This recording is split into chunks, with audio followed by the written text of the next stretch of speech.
Welcome to Sisters in Crime's Murder Monday, where authors talk about their crime crafts. My name's Jacq. I'm a copywriter, occasional broadcaster, and podcaster, and member of Sisters in Crime Australia, where we've been celebrating women's crime writing since 1991. My guest for this month's Murder Monday is the multi-award winning author, Hayley Scrivenor, who hails from the Gong. Hello, Hayley. Hi, Jacq. How you going? I'm going really well. So we're just going to do a little bit of an intro and I'm going to take a deep breath because here we go. Hayley is a former director of Wollongong Writers Festival. Originally from a small country town, Hayley has a PhD in creative writing and a lot of knowledge about small town secrets. Her debut, Dirt Town, was a #1 bestseller in Australia and won awards such as the UK Crime Writers Association New Blood Dagger Award, the ABF for General Fiction Book of the Year, a Lambda Literary Award, and a Sisters in Crime David Award for Best Debut in 2023, which they still talk about at the David Award ceremony because it was hard to tell who was happier, Hayley or her wonderful mum. The book was published as a Dirt Creek in North America, where it was a USA Today bestseller. And her second novel, Girl Falling, I'm just a bit tongue-tied because I'm totally fangirling. His second novel, Girl Falling, was published in July. It'll be hitting the international market next year. Hayley, could you give us a bit of an elevator pitch for Girl Falling? Well, thank you for all of that. I Very know warm it's and a bit convoluted, but there great. was just like so much I had to get out. Um, and it's hard because I'm also fangirling in the opposite direction. I'm very much a fan of your work, Jacq. So thank you for having me. Girl Falling. Look, it's a story about dangerous female friendships set in the Australian Blue Mountains. Mhm. Um, our main character, the person we experience the story through is Finn. And she's someone who, when we meet her, she's just pretty much lost the love of her life in a climbing accident.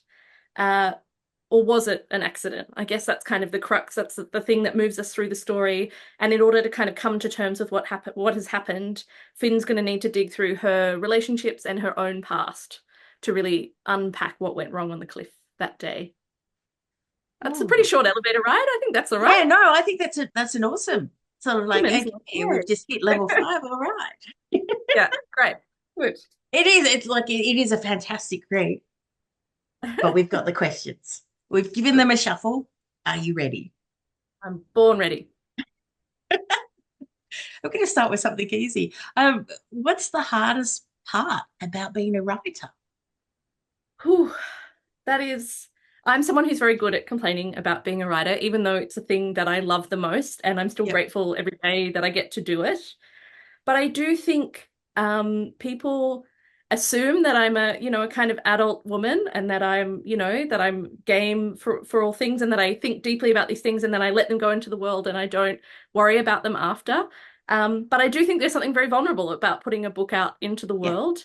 And I think you'll get a review and anyone else would say this is a completely positive review, but your head will get stuck on that line about one little aspect of the story or whatever that is kind of what reviews are for, right? There's meant to be that line that says, oh, I would have loved more of this or Yeah. um and it's amazing to me how much of an infant I become when I see those things. And so I think as a writer, I'm trying to be really robust. I'm trying to have my editing door really open when it's time to do that. But I'm trying to learn to get better at being like, this is the book. It's separate from me. I'm going to send it out into the world. Yeah. And I want people to have their own feelings and opinions about it. And I'm not going to try and control or think about that too much.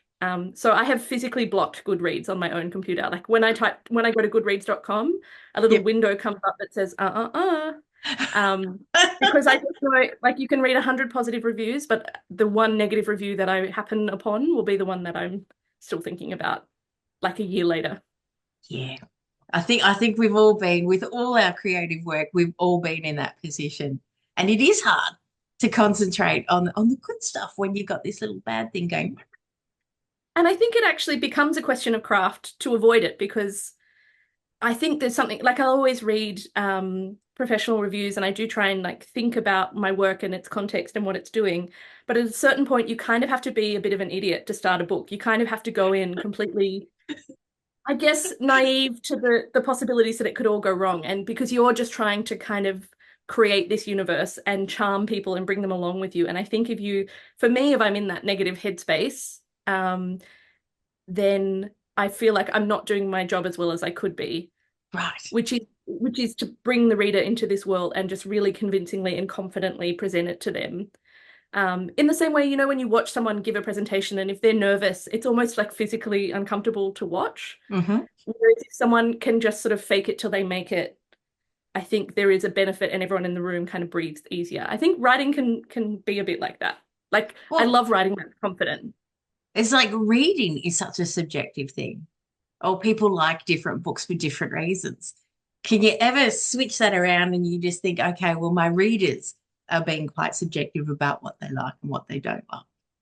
Well, with my own opinion, certainly, like I have seen my opinion on a book change within the space of a year. Like I've had to reread something and I've gone, oh, I think I really missed the point of this, or I really, which is not to say that my book is right and everybody else is wrong, but I do think it is an inherently subjective experience. And Yeah, if you leave yourself too open, it's just sort of that way madness lies, I think.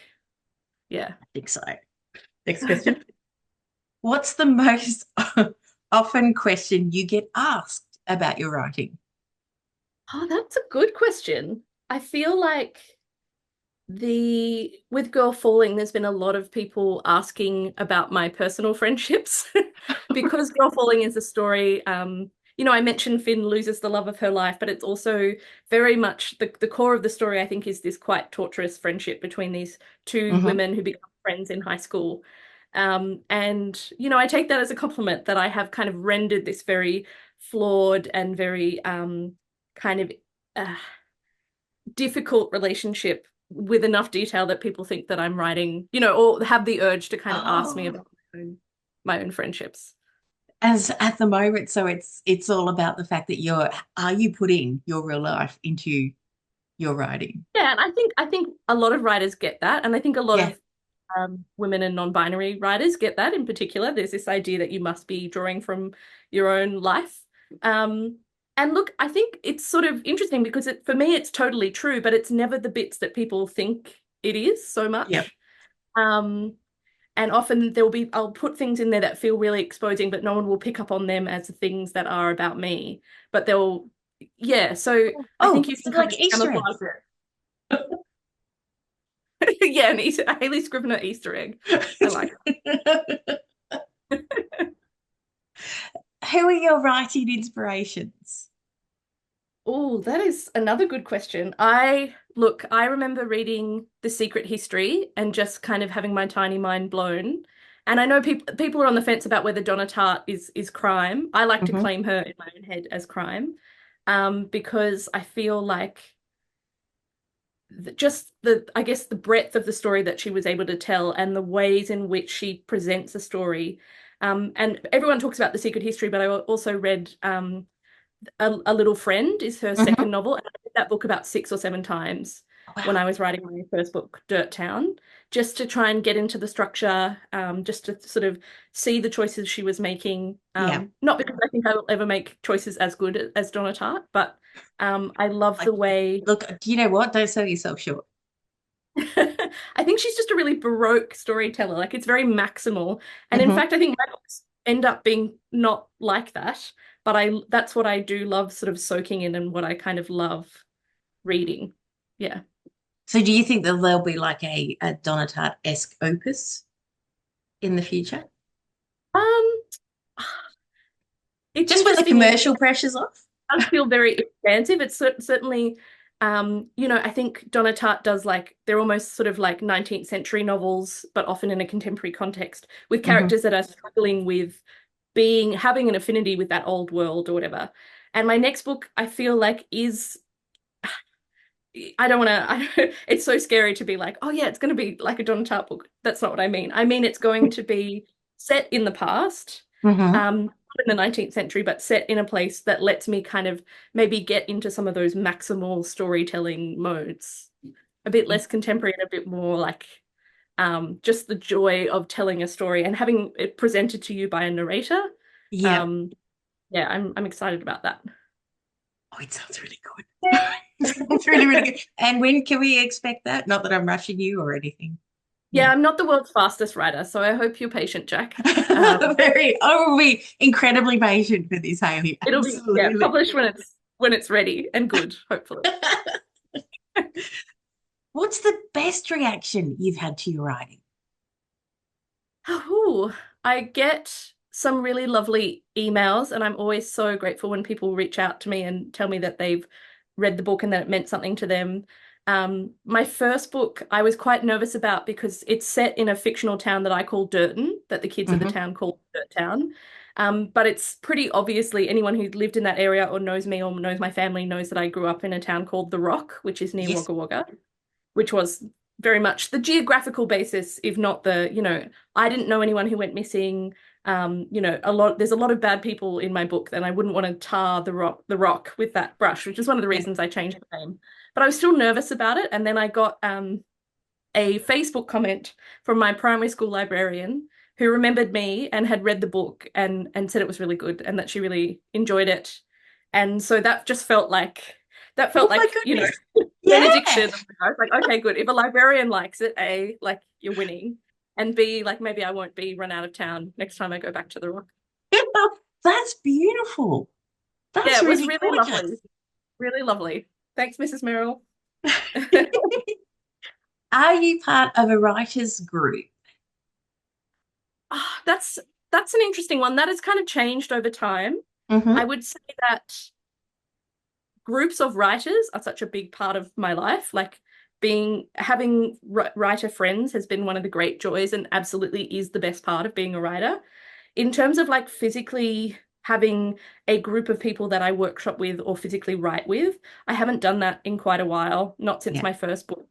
And that's partly because I think I have the confidence now to just kind of write a whole draft. And that can take me a long time, and I'll complain to my friends a lot about it in various kind of in various groupings of friends or whatever. Yeah. I always bring it back to, oh, woe is me, I'm writing. But I don't, Poor tortured artist. I get, yeah, exactly. That's, oh. Um, but I get a lot out of one person reading my work at a time. And because Hmm. I think I've taught it at uni and I've been through that sort of workshop model of creative writing. And I think that for me can be quite destructive because if I have too much input at once, my kind of tiny brain explodes. But if I can give it to someone when I know that I have nothing else to give it and I'm stuck and I can kind of get the benefit of their overview of the whole thing Hmm. and I can kind of return the favor. Like I think the best manuscript exchanges are when you're sort of because you're both in that weird desperate place where you just want someone to read it and kind of tell you what you've done. I love those swaps, and I'm lucky that I have enough writer friends that I usually have someone who's at the same stage Same as me, boy. or we help each other out. Yeah, so that is more how I approach it. So I feel like my life is a writing group, but there's not like one particular day or one particular group of people Hmm. that for example. How complex do you think your characters need to be?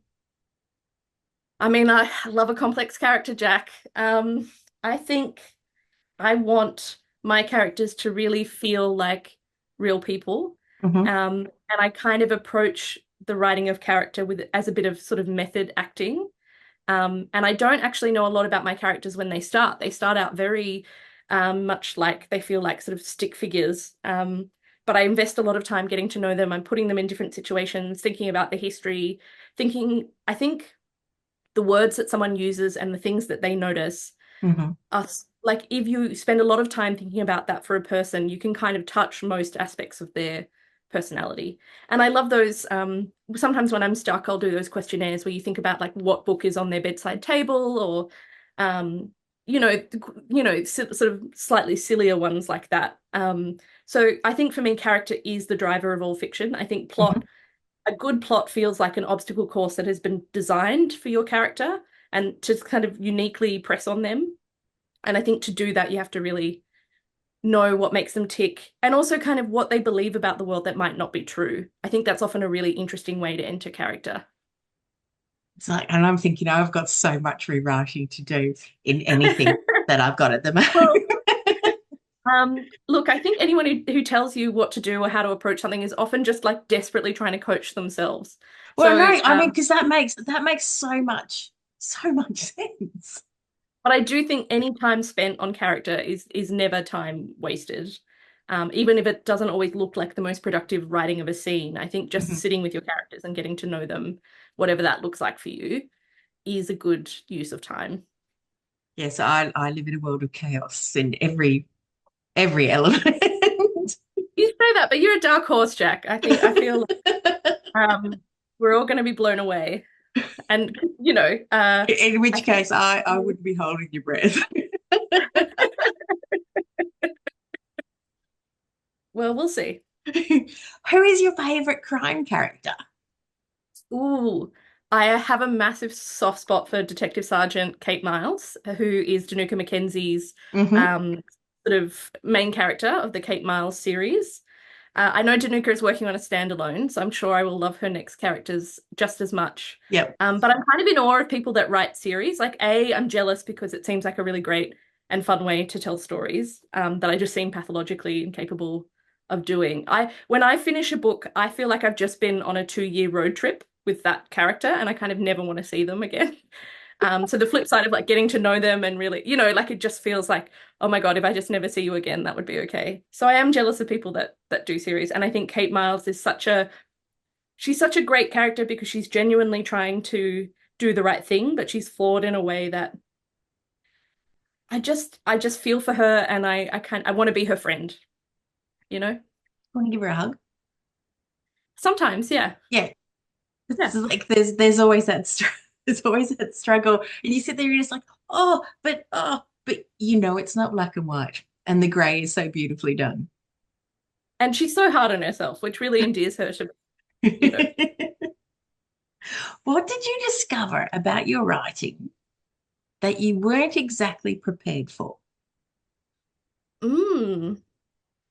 Oh my gosh. I mean, there are certain words that I use so much that it is completely embarrassing. And when someone points it out and you do the like Command F and you find how many instances of a certain word there are, that can be confronting. Also, when people, here's a concrete example though, like you craft this book and you spend a lot of time thinking about how the book is going to come together. And Girl Falling, one of the characters is really into Greek mythology, and she is someone who one of the ways I got into her character is sort of thinking like, I think this is something that colors the way she looks at the world. It colors her memories, it's her kind of point of reference.